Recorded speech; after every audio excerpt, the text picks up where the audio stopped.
Midwest de los Estados Unidos. Finales de la década de 1970, una región definida por la vasta extensión de los Grandes Lagos, la ética de trabajo de sus comunidades y la tranquilidad de sus suburbios. El crimen violento, si existía, se confinaba a los límites de las grandes ciudades industriales. Pero entre Detroit, Chicago y Milwaukee, una sombra comenzó a operar con una precisión glacial, desmantelando la seguridad de la vida estadounidense. Un depredador metódico, al que llamaremos el asesino de los lagos, sembró el terror en hogares suburbanos durante casi una década. Su modus operandi era el de un fantasma, sin forzar la entrada, sin testigos, solo dejando tras de sí una estela de desconcierto y una frustración que abarcó a 3 estados. La policía tenía pistas, pero el asesino parecía invisible, hasta que un minúsculo rastro de ADN, preservado durante décadas, se convirtió en la última esperanza para resolver un enigma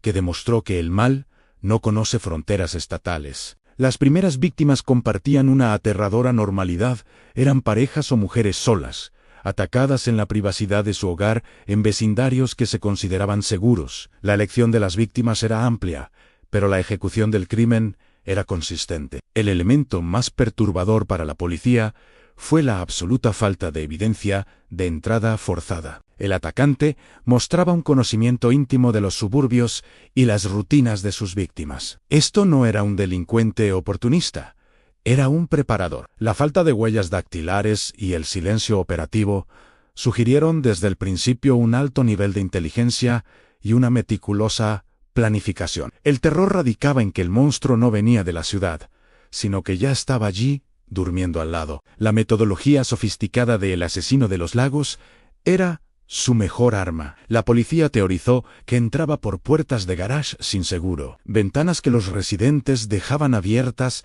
en las cálidas noches de verano, o incluso que había obtenido llaves de repuesto. Entraba en las casas mientras las víctimas dormían, utilizando a menudo su propia linterna y sus propios objetos para inmovilizarlas. Este ritual del silencio creaba una atmósfera de invasión total, donde el control era absoluto y ejercido con una calma fría. Esta precisión sugería una preparación previa y una vigilancia constante de los barrios elegidos. Los asesinatos forzaron una colaboración sin precedentes en la época entre las agencias policiales de Michigan, Illinois y Wisconsin.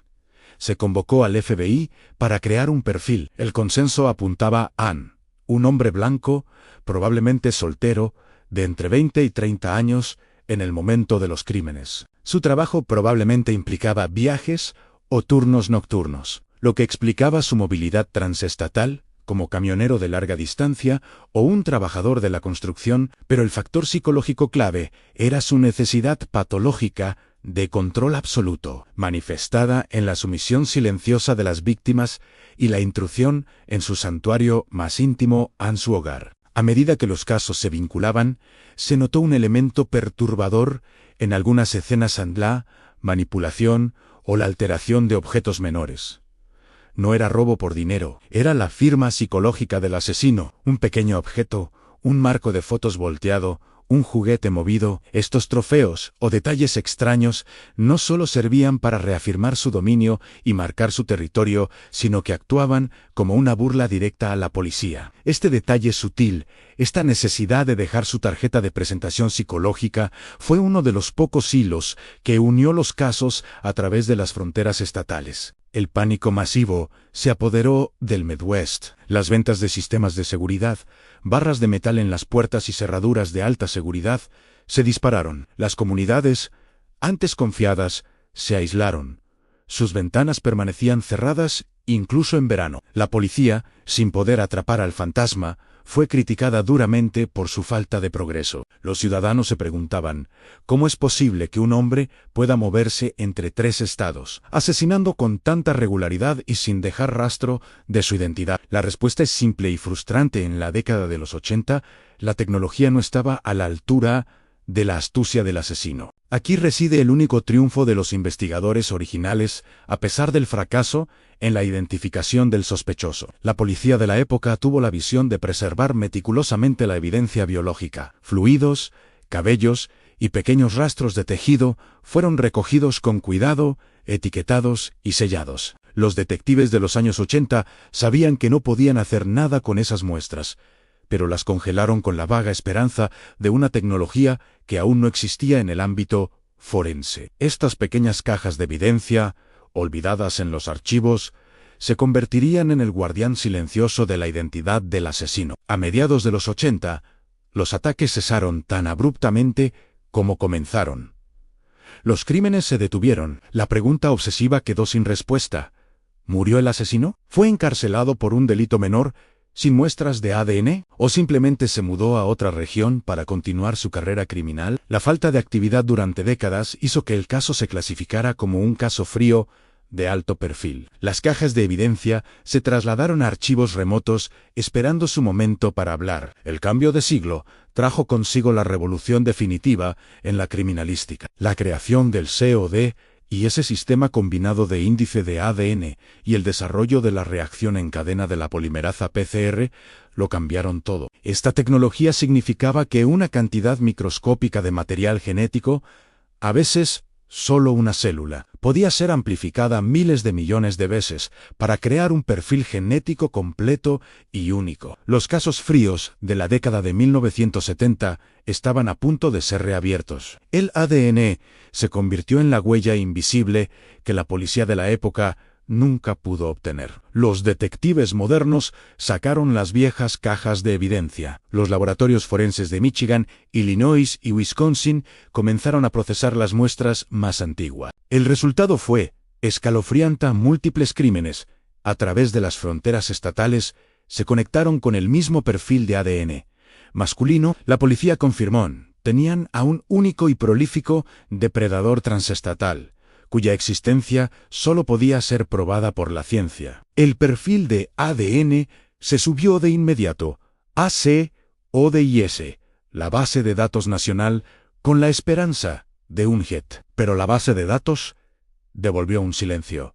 No había coincidencias. El asesino no había estado en prisión o su perfil no había sido registrado. Esto confirmaba que era un delincuente primario o extremadamente afortunado en evitar las bases de datos criminales. La policía tuvo que reconocer que, si bien el ADN había conectado los crímenes, el culpable seguía siendo un fantasma. La única solución era mirar hacia el futuro en la genealogía forense. La genealogía forense es la última arma en la lucha contra los casos fríos. El ADN criminal se toma y se sube a bases de datos genealógicas públicas, Seomo GetMatch, buscando coincidencias con personas que han subido su propio material genético por interés personal. El objetivo es encontrar parientes lejanos, primos de tercer o cuarto grado. Una vez que se encuentra un pariente, los genealogistas forenses comienzan a trabajar hacia atrás, construyendo un árbol genealógico inverso, buscando al sospechoso que viviera en las áreas de los crímenes en la época de los ataques. Los genealogistas lograron encontrar un puñado de parientes lejanos en un pequeño pueblo de Wisconsin, acortando el árbol genealógico hasta llegar a un solo sospechoso clave: un hombre con una vida normal, casado, con un trabajo discreto en la industria del transporte que le daba una coartada de movilidad perfecta en los 3 estados. Y, crucialmente, no tenía antecedentes penales. La policía montó una vigilancia. Se le tomó una muestra de ADN de un objeto desechado, una taza de café, un envoltorio. El resultado de la comparación fue el silencio roto.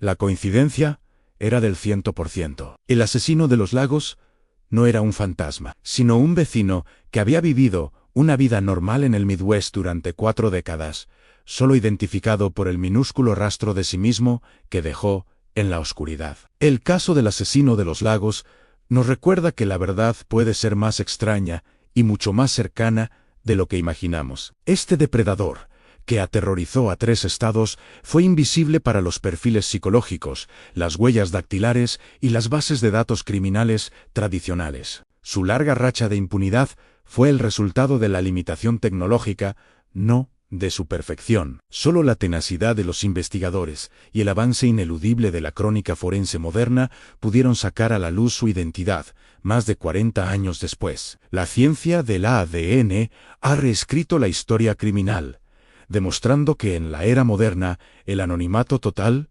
ya no existe. La sombra de los grandes lagos ha sido levantada, pero la lección es clara: el monstruo a menudo duerme justo al lado. Si te ha cautivado este análisis forense, no olvides suscribirte al canal. ¿Te gustaría saber de algún caso específico? Déjamelo en los comentarios.